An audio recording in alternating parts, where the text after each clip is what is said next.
எல்லாருக்கும் வணக்கம். இங்கே பாருங்கள், இது டெய்லி நம்ம கண்ணில் பட்டுக்கிட்டே இருக்குது. இதை பற்றி சொல்லியே ஆகணும்னு சொல்லி ஒரு ஆவல். இன்றைக்கி சொல்லிடலாம், சரிங்களா? அதாவது இதனோட பேர் என்னென்னா சிறு பூ பீளை அப்படிம்பாங்க, பூளைப்பூ அப்படின்னு சொல்லுவாங்க. இப்போது இந்த சீசனில் பொங்கலுக்கு பார்த்திங்கன்னா வீடுகளில் காப்பு கட்டுறதுக்காக யூஸ் பண்ணுவாங்க.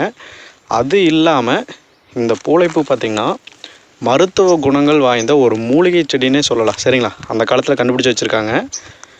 சிறுநீரக கற்கள் இருக்குது பாருங்கள், கிட்னி ஸ்டோன்னு சொல்லுவாங்கள்ல, அதை கரைக்கக்கூடிய தன்மை இந்த சிறு பீளை பூவுக்கு இருக்குங்களாமாங்க. இதிலிருந்து எப்படி நீர் எடுக்கிறது, எப்படி பயன்படுத்துறது அப்படிங்கிறதெல்லாம் அந்தளவுக்கு நான் டீப்பாக போக தேவையில்லை. பட் நம்ம தெரிஞ்சுக்கலாம், நம்ம முன்னோர்கள் கண்டுபிடிச்சி வச்சது அட்லீஸ்ட் நம்ம தெரிஞ்சுக்கலாம். இப்போலாம் நிறைய மெடிசின்ஸ் வந்துருச்சு, பட் இருந்தாலும் இதை நம்ம தெரிஞ்சு வச்சுக்கிறது நல்லது தானே. ஸோ சிறுநீரை பெருக்கி யூரின் அதிகப்படுத்தி அதன் வழியாக சிறுநீரக கற்களை ஸ்டோனை குணமாக்கும் அப்படின்னு சொல்லியிருக்காங்க, சரிங்களா? அது மட்டும் இல்லை, பெண்களுக்கு அதிக ரத்தப்போக்கு இருக்குதுல்லங்க, அதை கட்டுப்படுத்துன்னு சொல்கிறாங்க. சூடு பிடிக்குதுன்னு சொல்கிறோம்ல, யூரின் சம்மந்தமான இன்ஃபெக்ஷன்ஸ் அதுக்கெல்லாமே மருந்தாக பயன்படுது அப்படின்னு சொல்லியிருக்காங்க. ஓகேங்களா? டாட்டா, பாய் பாய்.